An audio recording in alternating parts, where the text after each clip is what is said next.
Olá pessoal, mais um vídeo de Alexandre do canal Livre Pensador. Semana passada eu falei sobre este livro da filósofa russa Ayn Rand, A Virtude do Egoísmo de Ayn Rand.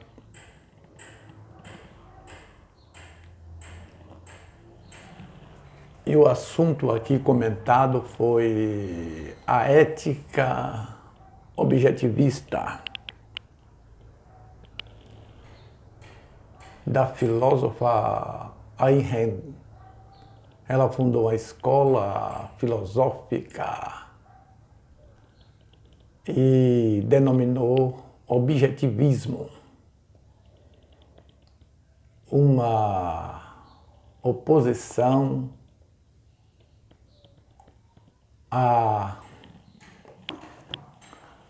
o subjetivismo. O subjetivismo.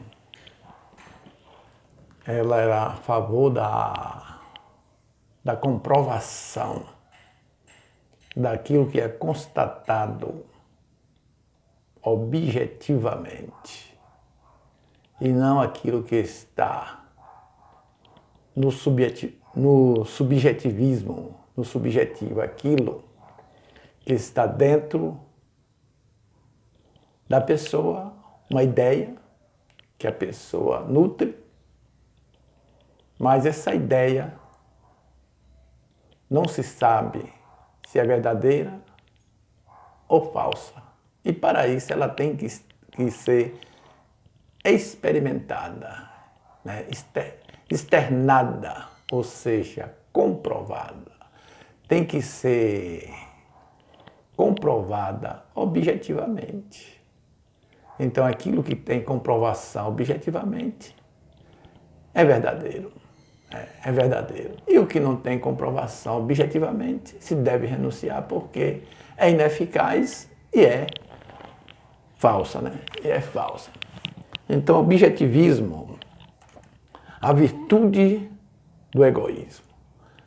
Ela defende o egoísmo aqui como uma virtude, né? Uma virtude. Como algo positivo, né? Como algo benéfico e não maléfico, como muita gente pinta, né? Pinta e imagina por aí. E no outro vídeo eu comentei a respeito da ética do objetivismo. Ética é aquilo que é certo, é aquilo que é valorizado, né? Valorizado. E eu parei na questão aqui, né? O princípio é o princípio da justiça. Um negociante é um homem que merece aquilo que adquire e não dá, nem toma aquilo que não é merecido. Ele não invade, né? E nem quer para si aquilo que não é merecido, né? Aquilo que não é seu. Não trata os demais como senhores ou escravos, mas como seus iguais, independentes. Lida com eles por meio de uma troca livre, voluntária, não forçada nem coagida, que beneficia ambas as partes, respeitando seus julgamentos independentes. Um negociante não espera ser pago por suas negligências, mas por suas realizações. Não transfere aos outros o peso dos seus fracassos e não hipoteca sua vida em servidão pelos fracassos de outros. Então, ela enfatiza muito esta questão do negociante, do comércio, né? a questão da justiça e de você querer aquilo que não é seu e você querer exigir aquilo que não é merecido. Aquilo que não é merecido. Não se pode exigir aquilo que não é merecido.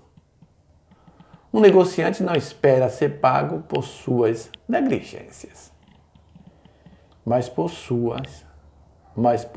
suas realizações.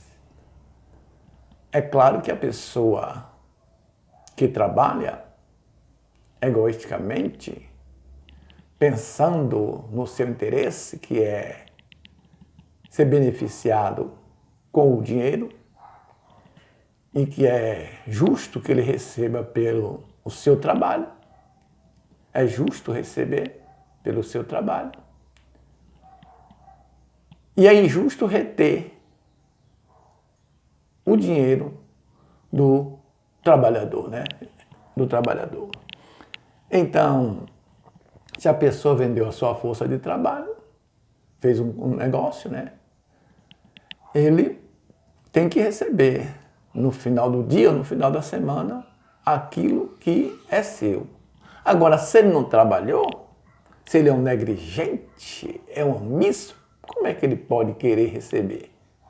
Se ele não prestou o serviço, não prestou o serviço.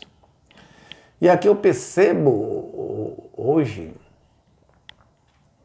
que os funcionários, né, do Estado, os funcionários públicos, são assim, ladrões, né? Ladrões do tempo. Ladrões do tempo. Por quê? Eles vão para o trabalho e chega lá, eles não trabalham como deveria, né? O tempo todo. As 4 horas, né, de trabalho. Uns ficam fazendo corpo mole, deixando o tempo passar. Então, cada hora, cada minuto que a pessoa para e não cumpre a sua obrigação, ele é um ladrão do tempo. Ele está roubando a sociedade. Porque qualquer governante que contrata um servidor público, ele não paga com o seu próprio dinheiro. É o dinheiro que é tirado da sociedade através dos impostos.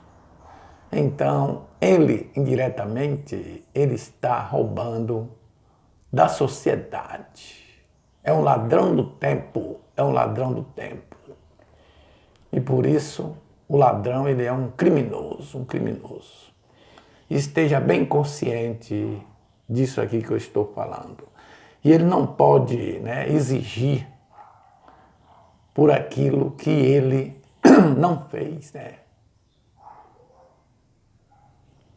Tem que agir com justiça.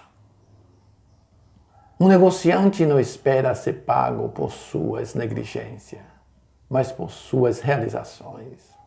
Não transfere aos outros o peso de seus fracassos e não hipoteca sua vida em servidão pelos fracassos dos outros. Então aqui ela está defendendo que você não deve pagar pelos erros, né? Pelo fracasso do outro. Cada um tem que pagar por aquilo que assumiu pela sua responsabilidade, né? Pela sua responsabilidade. E uma coisa que me surgiu no momento que eu estava lendo esses comentários aqui é sobre o egoísmo racional, né? Que ela defende aqui o egoísmo racional. Um dono de empresa, né? Ele, quando abre uma empresa visando o seu interesse, que é o egoísmo racional, ele, além de fazer bem para si, com seu auto-interesse, ele também faz bem para outros indiretamente, porque um empresário, ele contrata as pessoas para trabalhar para si. E naquele egoísmo racional, ele acaba sendo altruísta também, ajudando outro. Porque ele contrata funcionários. Ele está sendo ajudado e também está ajudando. Porque a pessoa, quando está desempregado, com falta de dinheiro e necessitando das coisas para suprir as suas necessidades, do dinheiro para suprir as suas necessidades, quando encontra um que estende a mão e lhe oferece um emprego ou um trabalho temporal, ele fica muito alegre e satisfeito. E isso por quê? Porque ali surgiu alguém com o egoísmo, né? Agindo pelo egoísmo, agindo baseado no seu interesse racional, que abriu um comércio, uma loja, e deu ali para aquela pessoa um meio também dele ganhar, né? Ele vendeu o seu tempo de trabalho e também adquirir recursos, adquirir meios para atingir o fim, né? Que é comprar alimento, vestuário e outras coisas confortantes, né? Que sem o dinheiro e sem o esforço, a pessoa não pode adquirir determinados objetos ou coisas que ele valoriza. Então vamos adiante aqui no comentário. Não transfere aos outros o peso dos seus fracassos e não hipoteca sua vida em servidão pelos fracassos dos outros. Em questões espirituais, por espiritual, ela diz, por espiritual quer dizer aquilo que pertence à consciência do homem. A moeda ou meio de troca é diferente, mas o princípio é o mesmo. Amor, amizade, respeito, admiração são as respostas emocionais de um homem às virtudes de outro. O pagamento espiritual dado em troca do prazer pessoal egoísta que o homem tira das virtudes de caráter de outro.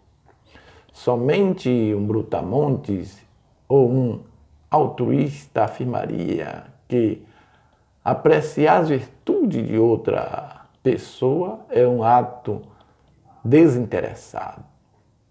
No que diz respeito ao próprio interesse e prazer, não faz diferença se alguém trata um gênio ou um tolo, se encontra um herói ou um criminoso, se casa com a mulher ideal ou com a prostituta.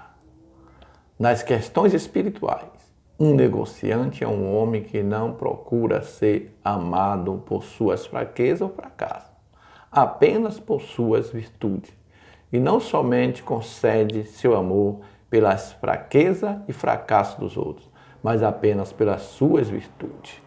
Então, ela explica aqui que a pessoa, no seu egoísmo racional, ela também busca o prazer, né? O prazer intelectual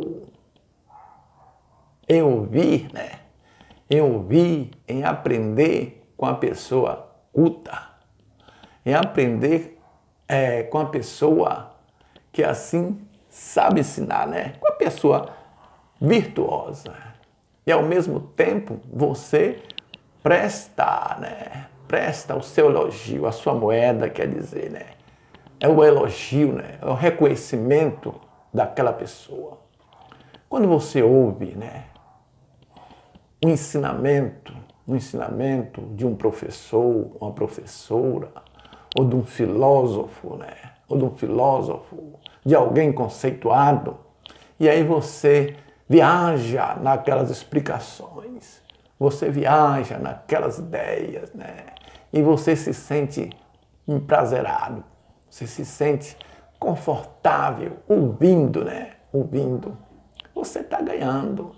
Você está ali ouvindo egoisticamente, porque você está tendo vantagem. Os seus interesses estão sendo supridos. E você devolve, né? Devolve aquilo que você ganhou, que você adquiriu, com elogios. Com elogio, reconhecendo, né? Reconhecendo a capacidade, né? A habilidade que aquela pessoa tem de ensinar. De ensinar. Você está pagando quando você fala, ótimo, gostei, obrigado por esse ensinamento, né? Aí você também está pagando, de um jeito ou de outro, né? Então, admirar, temos que admirar a capacidade das pessoas, né? É isso aí, temos que admirar e valorizar.